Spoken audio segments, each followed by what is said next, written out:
Lakon utama dalam film ini adalah seorang pria bernama Tateishi yang sebenarnya jago bela diri dan keturunan samurai. Namun negara Jepang yang modern ini, samurai sudah menjadi masa lalu dan hanya dianggap sebagai simbol budaya. Tateishi bekerja di sebuah pentas teater dengan lakon balas dendam sang samurai. Akan tetapi, Tateishi hanya bekerja di belakang layar sebagai penata sound effect. Meski begitu, Tateishi tampak senang melakukan pekerjaannya.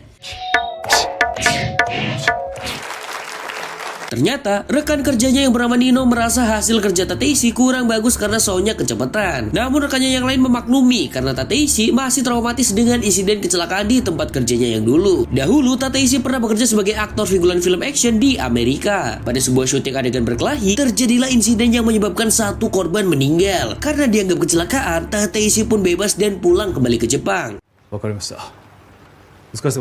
Malam harinya, sanggar pentas Tateishi mengadakan acara perpisahan salah satu rekan kerja mereka yang bernama Miura. Di satu-satunya tempat karaoke yang ada di desa ini, biarpun kecil, karaoke ini cukup komplit sampai ada wanita pendamping cantik yang berpenampilan seksi. Pada saat yang sama ternyata ada gangster yang lagi ngumpul. Orang yang sedang mencolok-colok hidungnya ini bernama Juki. Rupanya dia sedang mencoba alat pure Japanese yang sedang viral. Alat ini dapat mengetahui seberapa Jepangkah kamu. Juki mendapatkan hasil 50% dan itu sudah membuatnya senang. Sedangkan pria yang sedang minum ini adalah pemimpin gangster yang bernama Jinai. Biar mudah kita panggil saja Junet. Kemudian Miura yang hendak pindah ke ibu kota mengucapkan perpisahan kepada rekan-rekan kerjanya. Tapi tiba-tiba muncul Juki merusak acara dengan menyuruh semua orang di meja untuk mencoba alat pure Japanese. Semua orang mencoba kecuali Tateishi karena Tateishi bukan orang yang suka coba-coba barang viral. Juki yang tersinggung lalu memaksanya dan terjadilah cekcok di antara mereka.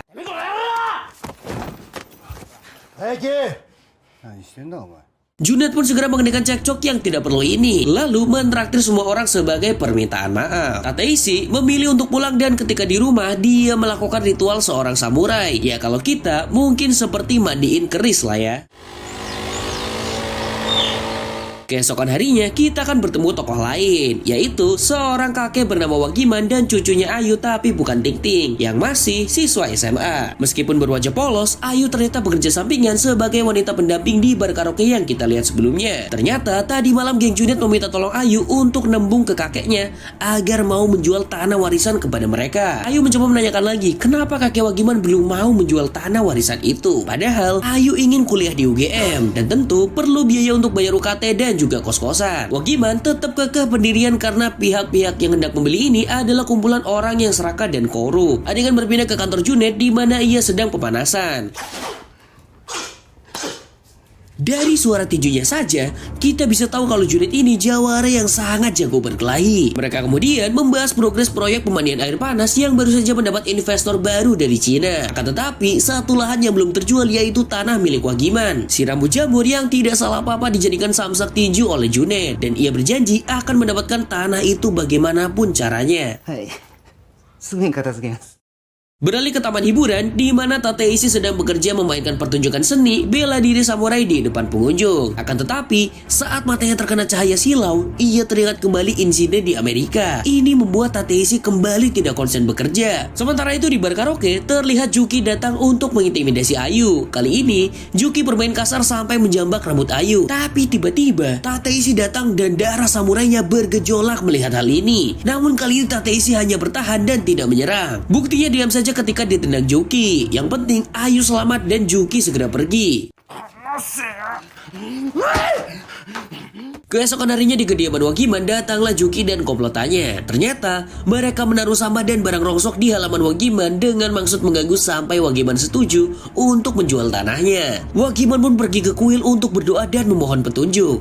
Di sana ia melihat Tateishi sedang latihan bela diri. Adegan beralih ke balai desa di mana Pak Kurosaki sedang melakukan kampanye tentang pentingnya pemandian air panas agar kabupaten ini bisa go internasional. Ternyata masih ada warga yang menolak, terlihat dari poster yang dipasang ini.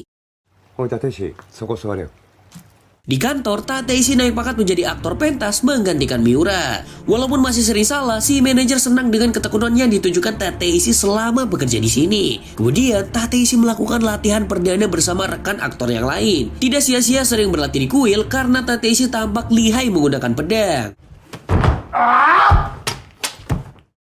Selanjutnya di bar karaoke, Ayu mengucapkan terima kasih kepada Tateishi karena telah menolongnya kemarin. Dan sebagai hadiah, dia memberi pure Japanese yang viral untuk Tateishi. Saat di rumah, Tateishi pun akhirnya mau mencoba alat yang mirip seperti swab antigen ini. Hasilnya 100% madu murni tanpa ada tambahan apapun. Ini hasil yang cukup sulit didapat karena Juki saja cuma dapat 50%. Sementara itu di bar karaoke, Pak Kurosaki sedang marah-marah karena pembangunan onsen tertunda gara-gara kurang tanahnya si Wagiman ini. Mereka pun memanggil Ayu yang sedang kerja di sana. Memang dasar serigala berbulu domba, Pak Kurosaki memasang senyum palsunya untuk membujuk Ayu. Faktanya, kabupaten ini sangat kecil dan tak ada pekerjaan. Sampai Ayu yang masih sekolah bekerja jadi cewek karaoke. Pemandian air panas ini adalah kesempatan menyerap tenaga kerja. Besoknya, Ayu dan kawannya jalan-jalan ke taman hiburan yang bersetting tempo dulu. Hari itu, kebetulan Tateishi pentas perdana sebagai aktor. Pentas berlangsung seru dan Tateishi tampil memukau bagaikan samurai sejati. Hanya saja ketika matanya terkena silau dari pedang lawan, lagi-lagi muncul ingatan masa lalu. Life's but a dream. Kali ini saat Tateishi masih bocil. Tateishi yang seharusnya kalah malah mendorong Nino yang akhirnya membuat pentas dihentikan karena masalah teknis. Di luar, Nino mengeluhkan pentas yang gagal terutama akting Tateishi yang kacau lagi gara-gara traumatis. Mendengar hal itu, Ayu malah merasa kasihan dan ingin memberi semangat. Tak lama kemudian Ayu menemui Tateishi untuk berterima kasih karena sudah ditolong kemarin. Dan akhirnya, mereka pun berkeliling taman hiburan bersama. Saat mampir di stand lempar shuriken, yaitu salah satu pisau khas ninja atau samurai, Tateishi terlihat lihai melemparkan shuriken seperti Ninja Hattori, Naruto, dan Samurai X. Saat pamitan di jembatan merah, Ayu tak lupa memberi semangat kepada Tateishi. Pentas besok pasti akan berjalan lancar karena Juki saja bisa dia kalahkan. Tanpa diduga, Tateishi menjawab yang tersulit justru menahan dirinya. Waduh, apa nih maksudnya? Keesokan paginya, Ayu ngedumel karena Sama dan Rongsok gak habis-habis ditaruh oleh gangster di halaman rumah mereka. Wagiman lalu mengajak Ayu beribadah agar lebih sabar dan tawakal menghadapi cobaan hidup. Sesamanya di sana, mereka menjumpai Tateishi yang sedang melatih tinjunya.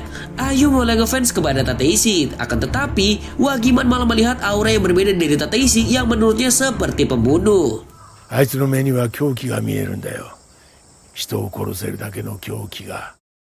Malamnya, Tateishi bertemu lagi dengan Wagiman di acara pertemuan balai desa karena disuruh menggantikan manajernya. Di pertemuan itu, Pak Kurosaki lagi-lagi menyampaikan janji-janji soal pemandian air panas yang akan dia bangun di desa. Banyak warga terpukau kecuali Wagiman yang tidak termakan janji manis politisi. Pak Kurosaki sekaligus meminta dukungan warga karena tahun ini dia akan maju menjadi caleg.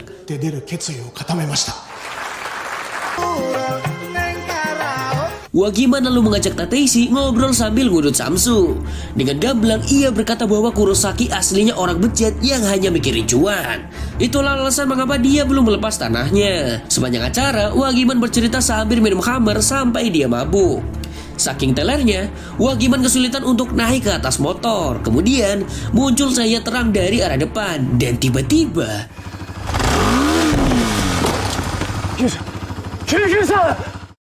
Ayu bergegas menemui kakeknya di rumah sakit yang sedang dijaga oleh Tateishi.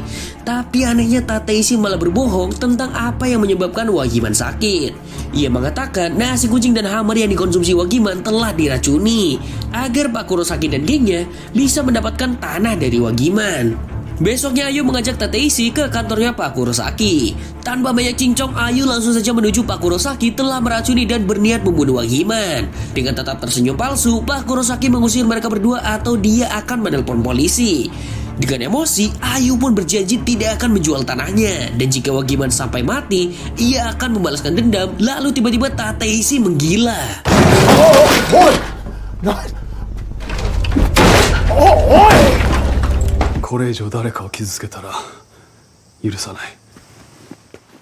Hari itu, teater pentas kedatangan tamu bernama Pachida. Sambil melihat-lihat aktor latihan, ia kemudian merasa pernah mengenal Tateishi namun lupa di mana. Tak lama kemudian, datang dua polisi hendak menginterogasi Tateishi karena kemarin dia sudah mengobrak-abrik kantor Pak Kurosaki. Saat ditanyai polisi, Tateishi berbohong dengan bilang kemarin itu dia hanya membela diri karena diserang dan merasa terancam oleh Pak Kurosaki. Sementara itu Pachida yang baru ingat siapa Tateishi kemudian bercerita tentang insiden yang terjadi di Amerika. Faktanya, insiden itu tidak murni kecelakaan, apalagi setelah menusuk lawan main, ekspresi wajah Tateishi malah tersenyum puas seperti psikopat. Di sini kita baru mengetahui sisi lain Tateishi yang misterius.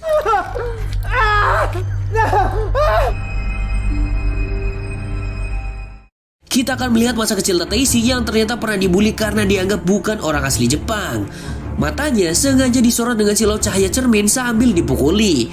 Lalu tanpa sengaja ia mendorong salah satu pembuli sampai pingsan. Makanya setiap melihat cahaya silau ia langsung kehilangan kendali dan seperti ingin menyerang. Kembali ke masa sekarang, manajer dan pemilik teater memutuskan untuk memecat Tateishi karena telah merusak kantor Pak Kurosaki dan berbohong tentang insiden di Amerika. 自分は誰も殺してないですし、なきゃいけない理由も全くわかりません。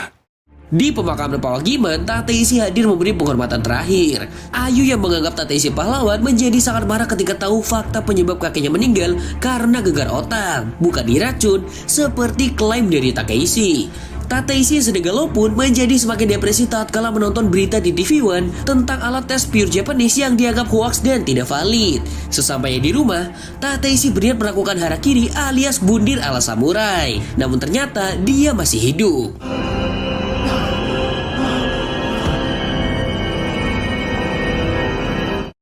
Ayu yang baru saja hidup sebatang kara besoknya didatangi oleh Juki dan Junet untuk memaksa Ayu menjual tanah.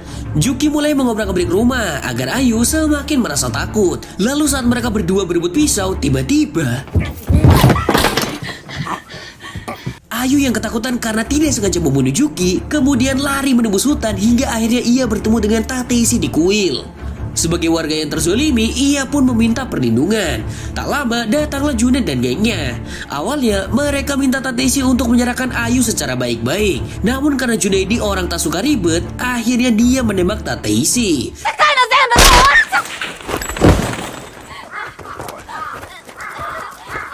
Beberapa menit kemudian, Tateishi yang kita kira meninggoy ternyata masih hidup.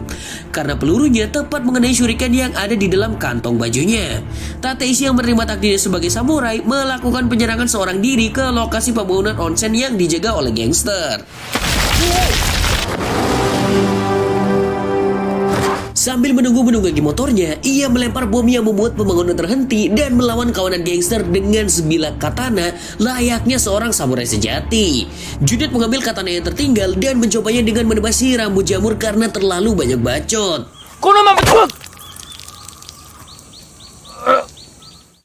Tateishi membawa Ayu ke lokasi pentas teater. Namun, lokasi itu sudah ditebak oleh Junet dan juga gengnya. Kemudian, Pak Kurosaki muncul dan dia dibeli pistol oleh Junet untuk berjaga-jaga. Tiba-tiba, lampu panggung menyala dan Tateishi muncul bagaikan seorang samurai dari masa lalu. Seperti film-film samurai jadul, Tateishi bergerilya menyergap musuh satu persatu dengan pedang katananya, walaupun musuh membawa senpi. Rupanya sebagai gangster mereka masih punya tata krama untuk bertarung satu-satu dan tidak keroyokan. Meski begitu, Tateishi sudah berhasil mengalahkan dua orang. Muncul orang ketiga yang mengarahkan senpinya dan tiba-tiba datang Ayu menembak duluan. Namun tiba-tiba Pak Kurosaki menembak Ayu sampai terjatuh tak berdaya. Kejadian ini membuat darah Tateishi mendidih. Pak Kurosaki mencoba menembak namun selalu mereset karena dia keweden. Tateishi pun membalas dengan terus melemparkan kunai hingga mengenai Pak Kurosaki tanpa ampun. Tibalah pertarungan terakhir antara Junet, sang gangster berdarah dingin, dengan Tateishi, samurai penyendiri yang penuh dendam. Sama-sama lihai menggunakan pedang katana hingga hasilnya imbang. Mereka berdua lalu berkelahi dengan tangan kosong. Tateishi yang pengalamannya hanya sebagai aktor laga bertarung sekuat tenaga. Tapi Junaidi lebih unggul karena lebih sering jadi tukang gebuk. Tateishi sampai terkapar tak berdaya dan Junet hendak menghabisinya. Tiba-tiba was going down. My mother and I. Mati semua dan film pun tomat.